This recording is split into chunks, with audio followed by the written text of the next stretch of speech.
Joe, welcome to the show. Yeah, thanks for having me, man. I appreciate it. It's good to be here. Yeah, very happy to have you. We had to reschedule once, but we're glad that we figured it all out. Why don't you tell me a little bit about your company, Fulfill? Yeah, sure thing. So, really high level, what we do at Fulfill is we connect e-commerce brands with the right warehousing and fulfillment partners. So, right now we talk to a little over 300 brands per month. And our matchmaking team will work with them to basically compare at scale, 500 plus 3PLs and narrow that all the way down to, 1 to 5 of the best options for their particular scope of work. We introduce those brands over to our short list of favorite 3PLs for them. And then the 3PLs come in and take it from there and present their pricing, their solution. And the brands look to pick the best option for them. That's awesome. I had no idea that it was that many. When I was looking through the Yeah. website, Yeah. I don't know if I noticed that you have that many options. So to make sure that I'm understanding correctly, you guys are essentially a broker or a matchmaker for brands and fulfillment centers, right? Yeah, that's exactly right. So I told you a little over 500 individual 3PL companies spreading across 2,500 plus locations. And once upon a time, I used to own a couple different e-commerce brands. I started my own e-commerce fulfillment company, and you can see how I kind of kept going down the rabbit hole to get to this matchmaking kind of middleman. And up until this point, before we started Fulfill, it's just been really, really difficult to for brand owners to try and find the right 3PL partner. Like the traditional path has been going to Google and looking for, best apparel fulfillment center in Pennsylvania or something along those lines. And you're getting hit with the same, advertisements from 25 to 50 of the top venture capital backed 3PLs in the industry, when in reality, there's over 15,000 e-commerce fulfillment centers in the United States alone. So I kept saying to myself, like, there's got to be a better way to be able to find the best 3PL for these brands. Yeah, and then that brings up a question that I had about kind of the vetting process. How do you ensure that all of the fulfillment centers that you're recommending to, customers and brands, that they're properly vetted?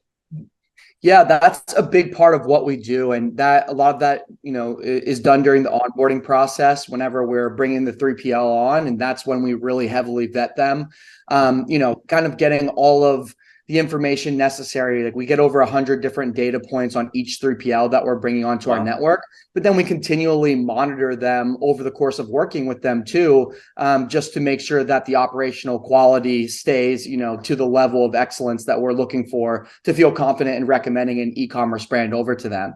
And then in the future, within the next, I'd say 3 to 6 months, we're going to go as far as tying into the actual warehouse management systems of our 3PL partners. So we have real-time first-party data that can kind of back up the qualitative assumptions that we're making as well. So you'll have someone that is getting you the data in real time instead of just, getting last year's reports on all their, metrics. Yeah, exactly. And like you can make lots of different inferences from the data that we could ingest from their warehouse management systems. Like, just take, vertical specialization as one. So we could look at an individual 3PL and see, hey, they have, 50 different customers that they're shipping for, and 45 of them are apparel specific. So clearly these guys are doing a great job shipping for apparel e-commerce brands. So that is, a trigger point for us that lets us know, wow, like we could probably send these guys more apparel companies, and they're going to do a really good job from a shipping and a price point and a communication perspective. No, that's great. I'm curious what that more finite matchmaking process looks like. I imagine it can be a bit hectic because brands are very specific. Anyone who's running an e-commerce brand generally knows what they want and is very detail oriented from the people that I've communicated with. So I'm curious if you could just walk me through that kind of brokering process a little bit. Yeah, sure thing. So this is really how it works kind of from end to end. So I told you we're talking to a little over 300 brands per month. That's all inbound folks coming to us, with the intention of using our fulfillment finder service. So how they get to us is by coming to our website and submitting a form submission that really kind of gives us their high level information. Think like, first and last name, company name, website, e-commerce vertical, monthly order volume, SKU count, etc. And that's kind of the trigger in our system that cues our matchmaking team to reach back out to them and get on a phone calls if necessary.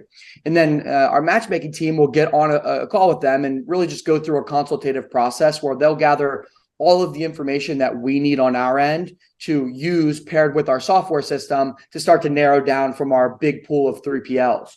So once we work with the brand, we kind of just go hand in hand with them and start that process. So once we have all of that information, that's when we use our software. We start with our big pool of 2,500 plus 3PL locations. And using that information, we can start to narrow down like very quickly on who we think would be good options for them.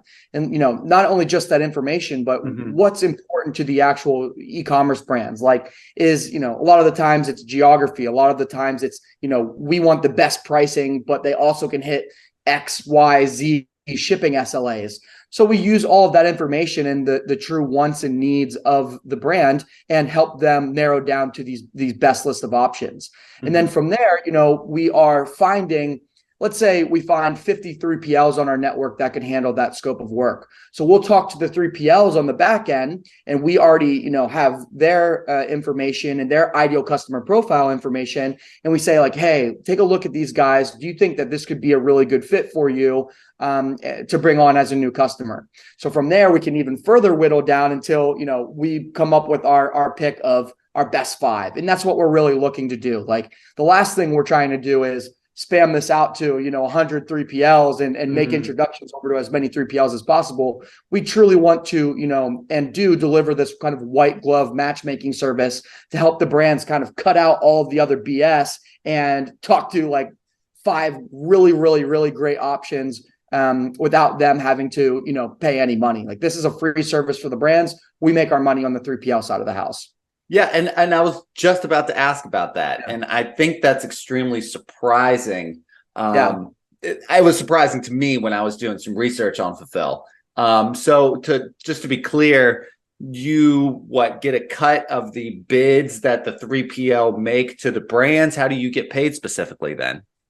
Yeah, that's a really good question, and brands are always really surprised when they're like, "Wait, this is free to us," and we're always really happy to tell them, "Yeah, it's free." So we make our money through the 3PLs, and the 3PLs pay us money to be eligible to receive leads from us and to also use something called our lead salvage program.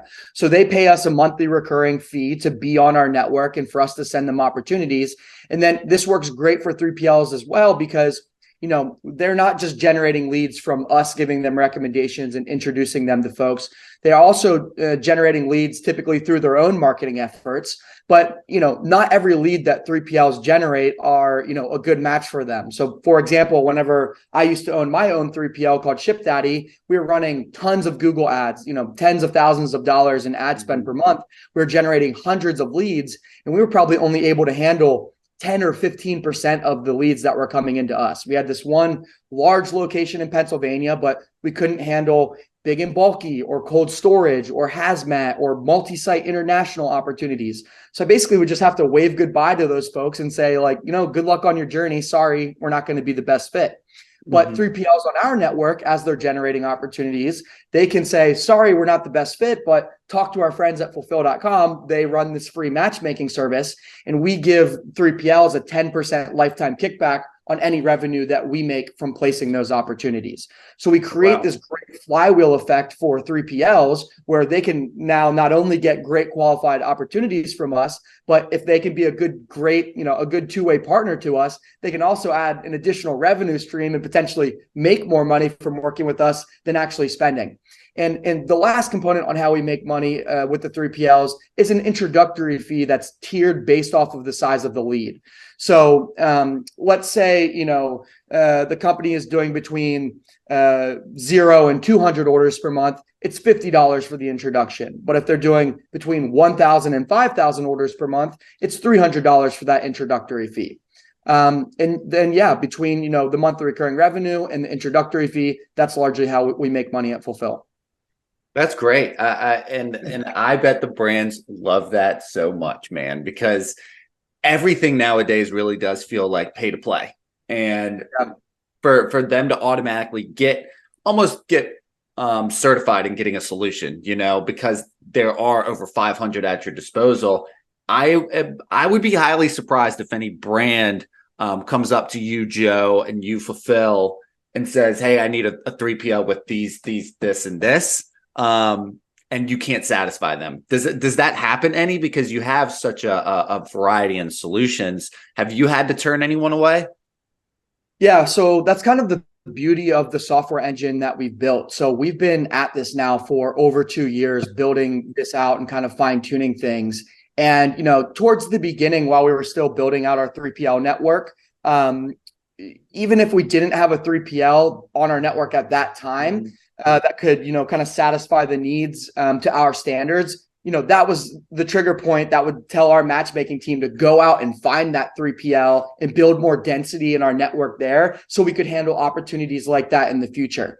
And then, over the course of doing that and talking to, every single size and scope and variation of opportunity you could imagine, we have this awesome, robust, trusted network of 3PLs to satisfy pretty much any dang opportunity that you could imagine. Like some of the opportunities that we've worked, like you'd laugh out loud hearing like how ridiculous some of these scopes could get sometimes. Yeah.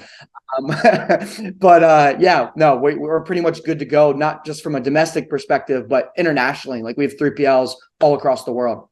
Yeah. What countries and continents do you have them not in the US as well? Because I feel like that is extremely beneficial. For example, Debutify, the CEO lives in Australia and it's partly Australian based and in Philippines. Yeah. So it's extremely helpful to be, that just cuts down on fulfillment time and order time and layovers. So I'm curious where they are. Yeah, literally all over the world. So pretty much every continent except for Antarctica. But awesome. Yeah, like we probably have 25 individual 3PL companies we work with in Australia, spreading across probably 75 locations, I would say, and literally everywhere else you can name. No, that's amazing, man. That's extremely impressive. Do you consider Fulfill to be more for brands or for fulfillment centers and 3PLs? Because the reason I ask is, for example, I interviewed this gentleman who had a website where businesses can, online companies can buy or sell their businesses. So that was very kind of buyer focused. They try to get really good price breaks so that people could buy businesses at a cheaper price. Yeah. So I'm curious if you consider Fulfill to be more 3PL focused or brand focused. Yeah, that's a really great question. And so I would answer that that we're focused on the brands and helping them find the best possible 3PL partner. But it works out great for both parties, the brands and the 3PLs, because ultimately 3PLs don't want to bring on opportunities that they're not going to be a good fit for. So for example, to bring it back to whenever I owned my 3PL, when you first start an e-commerce fulfillment center, you try and bring on anybody and everybody to, get cash flow going and get some reps under your belt and look to grow your company with any means possible.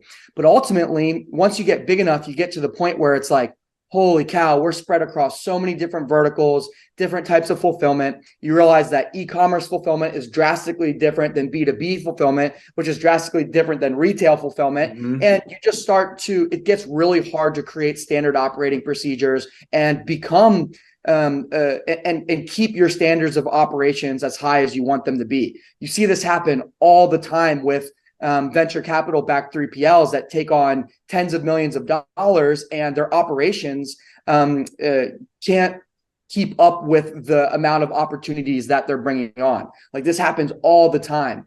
And so these 3PLs really love working with us because we take down who their ideal customer profile is, and we're walking into their lap opportunities that we know that they have a track record of doing a great job for, that fit directly in with their standard operating procedures, so that they can do a good job from an operational perspective. So long story short, we are really championing the brands, but the 3PLs love us because we're bringing them opportunities that they want and that they're actively searching for. No, absolutely. That's amazing. Would you consider, I'm trying to phrase this correctly. you actually got kind of started in e-commerce via a board game. Is that correct? Yeah, I actually have a couple of copies here. So we started a trivia game called OK Boomer, and then right after I graduated college, I started a drinking game called Dicey. So yeah, Yeah, we started those and then sold them. it's one. This is a two-parter. One, how did you get involved with board games? Did you come up with them? I mean, what was kind of your involvement in that? And then two, my assumption's probably wrong, but is that how you got into fulfillment centers too? Because you started working with them via these board games? Yeah, no, your assumption is actually spot on. So with the games, I always wanted to become an entrepreneur. I knew that right when I got my first corporate job after I graduated college, that I would do that as kind of an ends to the means and to have some money under my belt, but that I was going to look for a good side hustle and see, what I was passionate about and what I could kind of pursue on the side. And, I graduated college, and what was I good at doing at the time? Well, I like to party. I like to drink. I like to play board games. So that's when we came up with Dicey, and, probably took, 2.5 years to build that product and get the Shopify website set up. And in retrospect, like with the e-commerce knowledge I have now, I probably could have spun something like that up in 1 to 2 months. But, I was basically teaching myself all of that from the ground up at the time. Started to do pretty well with Dicey. Got on something called the Barstool Sports Big Brain Competition, which was basically like kind of like a JV Shark Tank, where we went and presented our company to the Barstool folks. I've heard of it. Yeah. Yeah. We got some good exposure from that. And, we got to the point where I was like, this is great, but now I'm doing a lot more than just drinking and partying. And what's another great idea? And, that's kind of when we started to think about OK Boomer, our trivia game. As we were playing a trivia game with my family over Christmas time, and I was getting my ass kicked by my grandparents and my parents. And I was basically classic millennial, just complaining, well, hey, if these had, trivia questions that were actually relevant to Gen Z and millennials, like we would be kicking your guys' butts. And I went on Amazon, I looked, I couldn't find any type of generational trivia game. And then, we created OK Boomer, and probably, a quarter of the time that we did Dicey, brought that to market. Oh, nice. And yeah, we ended up doing, probably a little over $6 million in sales over the course of, X amount of years. And during that time, we went through 3 different 3PLs over the course of a year and a half. Wow. We're shipping thousands of orders per month, and it was just breaking our business that we, were doing great from a marketing perspective and really felt like we cracked the code there. But the logistics side of the house, I'm like, what is going on here? Like from a pricing standpoint, from a communication standpoint, from a shipping SLA standpoint, everything was broken with the people that we are working with. So really by necessity, we had to bring it in-house right during the COVID time period. And that's when I started ShipDaddy. And started my own e-commerce fulfillment center, literally out of my parents' garage. Graduated to 1,000 square foot building, then a 6,000 square foot building, then purchased a 140,000 square foot building, filled that up, sold the company, started fulfill.com. That's amazing. So you literally were just like holding items for people and then shipping them off for them from your own garage, and then eventually got enough money to turn it into an entire fulfill.com to where now you don't even have to hold any of it. You just put people, connect people to others who do. Yeah, that's pretty much exactly right.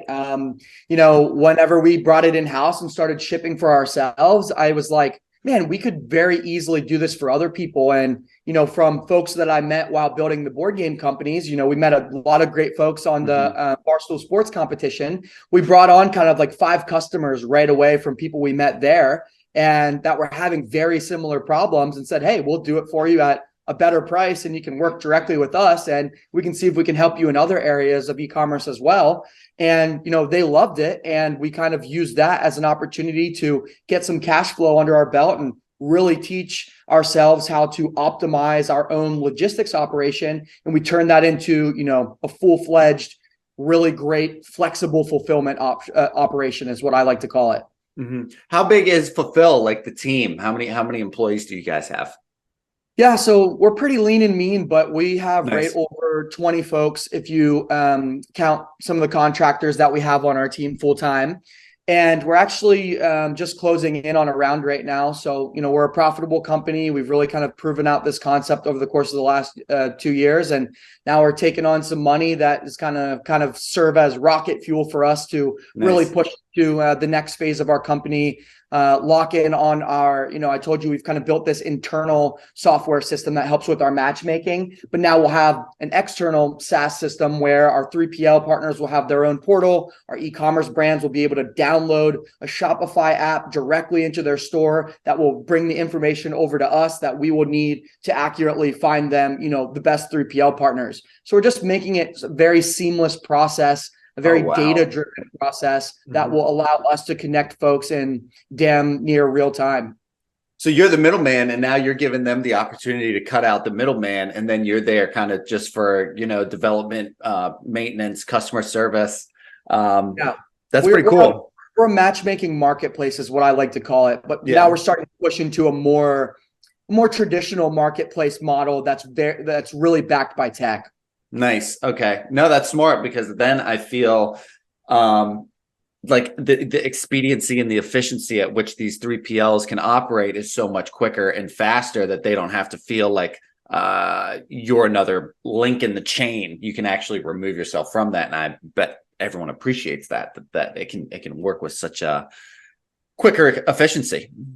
Yeah, exactly. And even beyond that, they can do comparative analysis too, right? So even if Mhm. they just want to see or need kind of like a stick to come back to their 3PL with and say, listen, we could literally cut $1 off of our pick and pack if we have 50 other options here that we could go with. Like, we like you guys from a service perspective, but you got to play ball with us and give us some better pricing. Like, can you Mhm. do that? So, Mhm. we can help from that standpoint too. And just, again, like, it comes back to the championing brands, and that's what we're really looking to do. Like, we struggled with this, finding our 3PLs for our game companies, and we're trying to return the favor and help brands and find the right logistics partners. Well, and speaking of brands, I'm curious if there are other brands like Fulfill that have similar business models, and if so, what separates Fulfill from its competition? Yeah, really good question. We get this asked a lot, and there's really not. So there are other There's not a lot of brokers. competition. There's competition, of course, but they don't take this tech focus like us and look Gotcha. at network holistically. So the competition is in the form of more like old school brokers that you see a lot of this in the past, where you'll have a bigger company that wants to run what I call like an enterprise grade RFP, and they will come to a consultant or a broker, and they'll ask that broker to basically do a comparative analysis and help them find the best 3PL partner. Well, Mhm. these brokers don't have this technology network and are able to look at pricing and services and communication levels and the 100 other plus variables across 2,500 3PL locations. They basically have, 10, 30, 50 3PLs that they've worked with loosely in the past, and they think a couple of them could be a good fit. So they go to them, get the pricing for them, put it in a spreadsheet, bring it back, and do this over the course of a couple of months, present it to the executive team of this bigger brand and say, hey, we think that you guys should use these guys, and maybe you should use them for freight, and you should use these guys for import and export, and here's going to be the total of what it costs. Well, we can do all of that, except we can do it with actual quantitative data from a much, much, much larger sample size. Mhm. And And faster. Yeah. and our thing is, we'll do it in 7 days. Within 7 days, we'll find you a better, faster, cheaper 3PL, so for free. Yeah. So like, we look at it like, yeah, there's people that are trying to do this out there, but from a competitive standpoint, it's like we feel like we're kind of crushing it right now. And so you guys have only been around for a couple years. Is that SaaS tech side linking the 3PL directly to the brand? Is that what the future of Fulfill looks like? I mean, what do you expect? I don't know, 5 years down the road for you guys. Yeah, great question. And so I told you we're closing our round right now. We'll probably have more Yeah. money and within the next 2 to 3 weeks. And I'd say, 80% of that is going directly back into product, hiring more software engineers, really just beefing up our tech to continue, stomping down that road of what we described earlier to make, this a more seamless process for the 3PLs to accept, deny, recycle leads, manage opportunities, grow, and then for brands to be able to just get their data over to us and have the best 3PLs in front of them, as soon as possible. Lots of great options, full transparency, et cetera. So yeah, that's kind of the foreseeable future for us that we'll be working on over the course of the next year to 18 months is kind of how I see it. And then we have a longer term vision as well, but I think I've just been so laser focused on that. I think we could go in so many different ways in the future. It's just, we're really kind of we know this is what we're doing next. So everything else is kind of off to the wayside for now. Yeah. And I feel like what you're gearing toward is almost as automated as possible, where a company could literally just put in their products, their logistics, and then it's immediately shot out to like, here's your number one with a bullet 3PL or vice versa. So that's very interesting, going from like very hands-on matchmaking to what could be AI generated, automated, really seamlessly, twice as fast. I feel like that's where a lot of companies are going. My question, Joe, would be, how do you know how to balance that? Because I am someone who really appreciates a personal approach.